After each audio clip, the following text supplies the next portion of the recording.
G'day guys, Greg here. Now one of my subscribers, Galilei, asked me about brush cutter heads and the different types.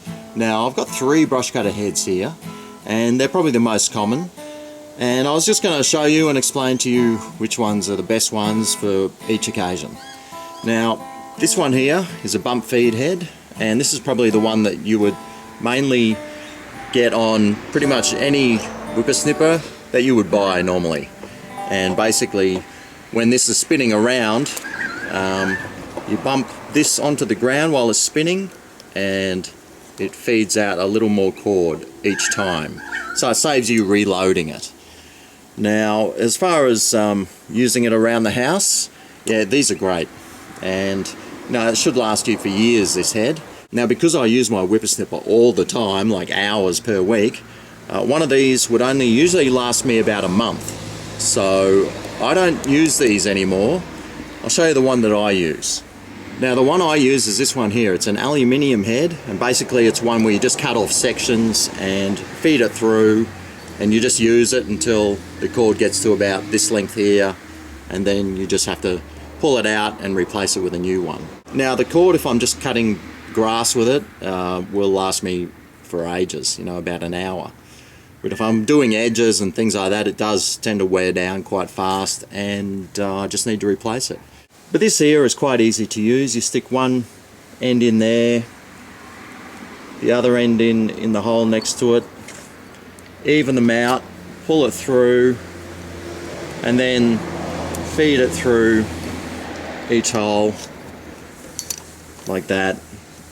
It might take you 30 seconds or something, but it's a great head, this one.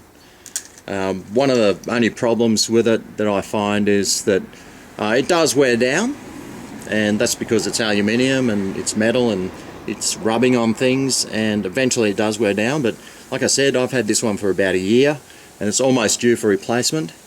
But sometimes this part here where it sticks out can get really sharp, and you'll notice that it's getting sharp because for no reason at all, this piece of cord will just keep snapping off.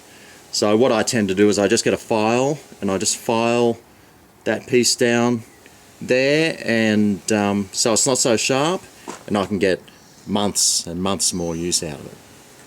Now something I like to do when you're self-employed and you're trying to save some money is get the pieces of cord that you pull out, and then I like to just tie a little knot in the end like that, and then what I do is I just feed it through. Instead of having one piece, I put 2 pieces in, and I get an extra few minutes at least of use out of this piece of cord here.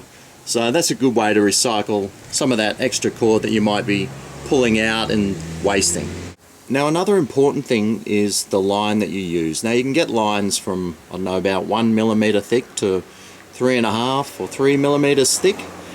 Now the thicker the cord is, the harder the machine has to work to spin the head around. So I've tried using 3 mil cord on this, and the engine really does struggle spinning the head around. So I found that this is a 2.7 millimeter cord.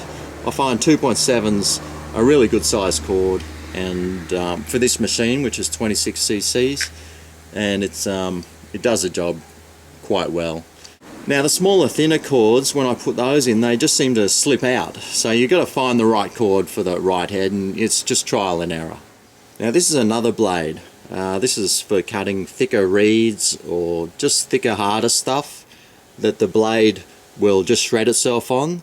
So you use one of these blades. Now as you can see, I've never even used this one, and I just find that using the aluminium head with the cord seems to do the job that is required by me to use.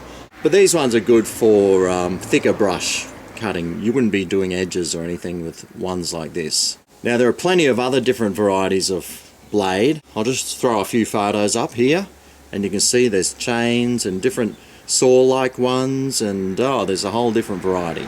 Unless you were cutting things about pinky thickness thick and you had a decent size engine on your machine, then I wouldn't even bother about getting one of these. Well, I hope this video helped you in some way when you go to choose the next head for your weed whacker or whippersnipper or brush cutter or line trimmer or whatever you call it, wherever part in the world that you come from. Well, thanks for watching, and I'll see you next time.